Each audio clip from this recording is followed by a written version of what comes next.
Y'all, we are only a couple days into the Big Brother season so far, yet the game is already in full swing. We have a new HOH, new official nominations, and a lot to talk about. Before we get started, make sure you hit the subscribe button below, as I do Big Brother recaps and live feed updates all throughout the season, so make sure you're subscribed so you can stay tuned. If you missed yesterday's recap video, make sure you watch that just so you're all up to date. Now, let's get started.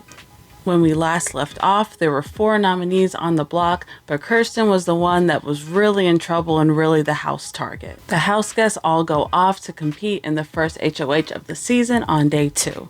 And when they come back, we find out that Reilly is our first HOH. Go off, girl. So her HOH is going to be run a little bit differently since Big Brother's trying to do all these twists and stuff this season. Since there are already 4 nominees on the block, instead of putting 2 people on the block, she's actually going to be choosing to take 2 people off the block. The 2 people that remain on the block are going to be like the official nominees. So essentially, she technically gets to save 2 people instead of putting them in danger, which actually might not be too bad for a first HOH. You definitely get less blood on your hands that way. So right now we have Reilly, who is the HOH, right? But Jag and to some extension Blue, those are her 2 closest allies in the game. So throughout the day, we're going to see these 3 kind of come together and try to plot on who else they can add to their mix in order to make a solid large alliance. Reilly's end goal is to have a large alliance made up of 8 people. That way they can have the numbers to, control the vote throughout the game. So at first, y'all, I was actually like super proud of Reilly.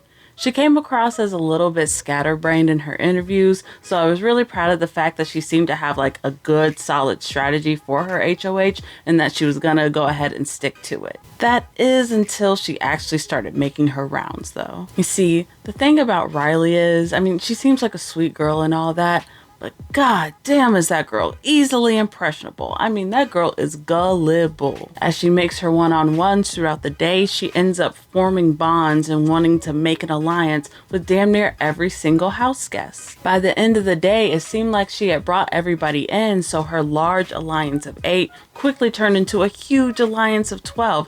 And all of a sudden, it looked like Reilly may just be Frenching herself. With almost every conversation she had, she ended up telling people her closest allies. She ended up telling them her targets and who she wanted to work with. My absolute favorite example of this is, of course, Cirie. Reilly and Cirie go to have their 101s, and mind you, this is literally their first time talking any sort of game like ever. Cirie is going to open up this conversation by being really complimentary to Reilly.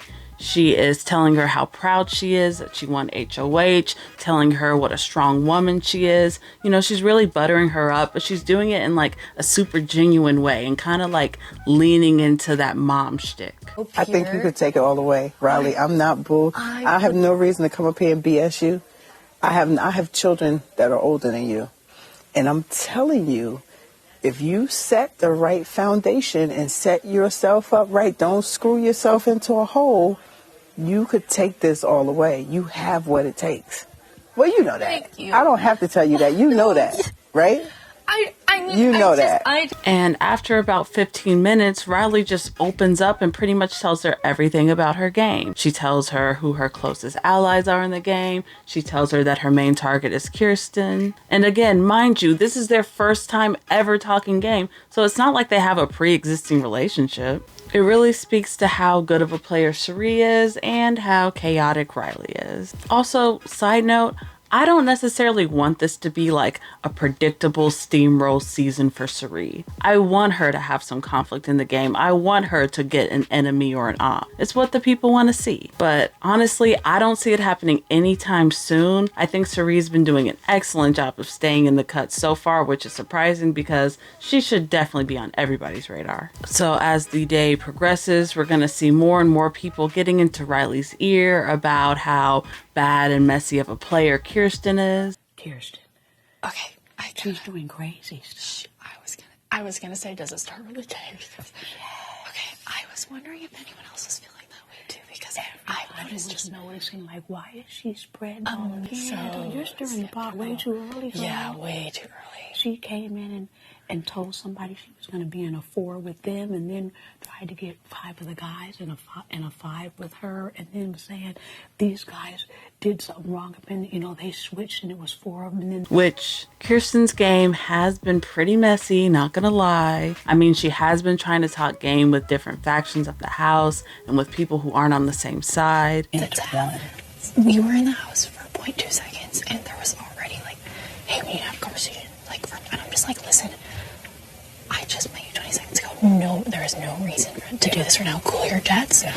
You're shooting yourself in the foot. And she has been kind of spreading rumors that aren't necessarily true either.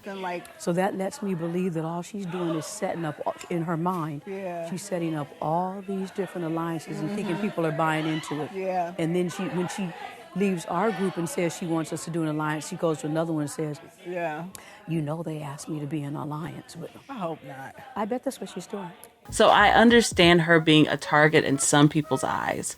Still though, it's getting to the point where Kirsten is starting to get isolated by the cast just a little bit. She's noticing that people are being really quiet when she walks into the room.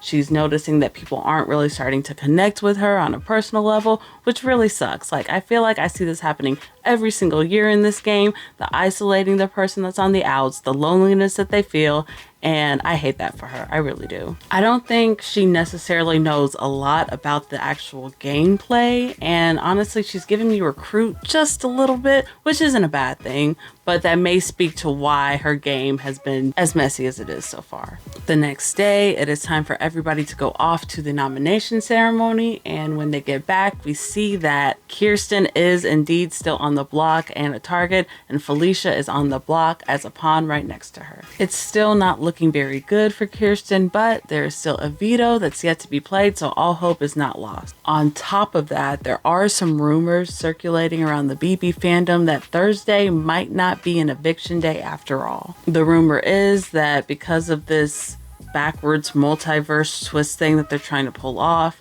that on Thursday, instead of somebody being evicted and leaving the game, they're actually going to add an 18th house guest back into the game. There are some rumors about who that house guest could possibly be, but again, nothing is confirmed. I really like for my information to be accurate, and I don't really want to spread any rumors, so I just want to be clear that these are in fact rumors, but anything's possible.